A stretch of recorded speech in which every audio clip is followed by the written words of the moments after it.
All right, everybody, how you doing? Bob's back. Another installation of Tales from the Clubhouse.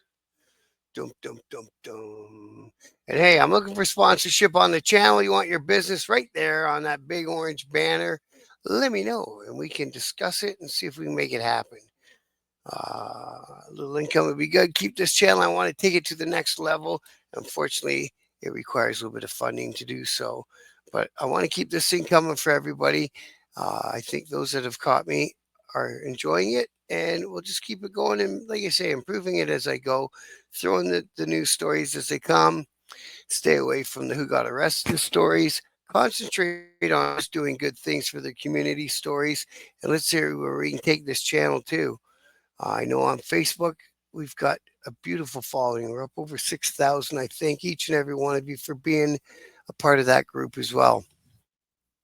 All right, so I'm going to take this one down because it's obnoxious. I got that part out. Okay, so Tales from the Clubhouse, part 8, as it were. So here's another guy that you get in every club. Every club gets it. It doesn't matter riding club, 1% club, motorcycle club, veterans club, whatever it is.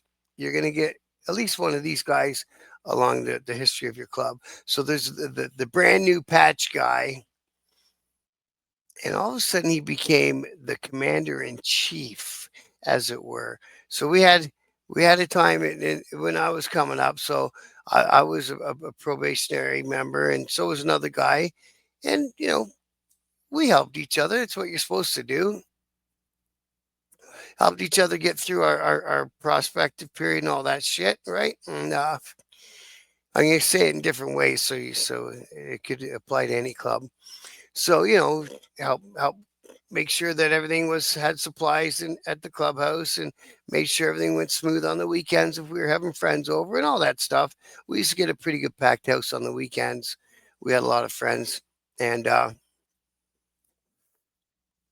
so he had started a bit before me, but I've been around for longer. So it was always a kind of friendly competition between him and I who would get our full patch first. So as it turned out, they just went by time, and he got his patch first. Very first thing he did, he walked up to me and he said, "Go get me a beer, striker." I was like, "What? Did that come out of your fucking mouth?" He goes, "I've always wanted to say that to you." I'm like, "Wow, man." So you know what? That took away a I don't know why, but it took away a lot of my respect for the guy. Just one stupid little statement, because he meant it, and he had to do it in front of a whole bunch of people. It would have been one thing if it was just a few of us, but he had to do it in front of a whole bunch of people, citizens, and all that shit, just to show he was above me in the ranks, sort of thing. And then when we started to go on runs, he'd be well, actually, he cried and complained until we gave him a position. We gave him the road captain shot, so he'd be in there. He had the junkiest old bike out of the whole chapter, and he'd be in there nitpicking at other people's bikes.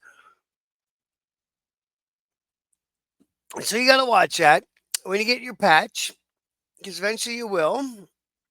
If you're dedicated to the cause, and that's what you want to do, you will get your patch. It doesn't make you commander in chief overnight. You're still who you are. You still got to treat people the way that you treated them before. Because if you don't, you're two faced, and nobody wants a two faced brother. And your support system, nobody wants to support a two faced member. There's a lot of things that go into having a motorcycle club. There's the members, there's the support system, there's the people who've been around for a long time that are out of the scene. But when something big happens or something is needed, they're the people that we call. So there's a lot that goes into it. There's a lot of moving parts, a lot of personalities, a lot of different people. You get some that come and go. I remember getting a good friend of mine at the time. I got him all set up and patched in, and in the doors he came, and I was proud of myself. And I got this guy because he was well known around town and all this and that. And I got him right, and one of the old guys that brought me up, he's one generation above me, he said, well, just be ready that we're going to have to change all the locks in a week. And I'm like, what? And I knew what he meant. And fuck if he wasn't right. He read right through that guy. That guy, within a week of getting, it took me over a month. There's phone calls, driving here, meetings there, all this and that to get this guy all set up and be a member of our club. And just as easy, he handed it all back and basically told me to go fuck myself. So, like I say, there's a lot that goes on in having a motorcycle club. And again, it's whether a riding club. I've seen different things in the comments. A guy asked a valid question. What does it mean if the president of our club also has the clubhouses at his garage, sort of thing? That was their meeting spot, and he's kind of declared himself the forever president. And again, that's a fair question, man. So most clubs are set up for the most part democratically. Yeah, it might be surprise you to hear that, but even in our club, we had every year we had an election for who was the guy steering the ship for our region, our spot. You know what I mean? So it should be down to that, and every year the chapter had its elections for who steered the ship within the chapter. So it's sometimes it's a popularity race.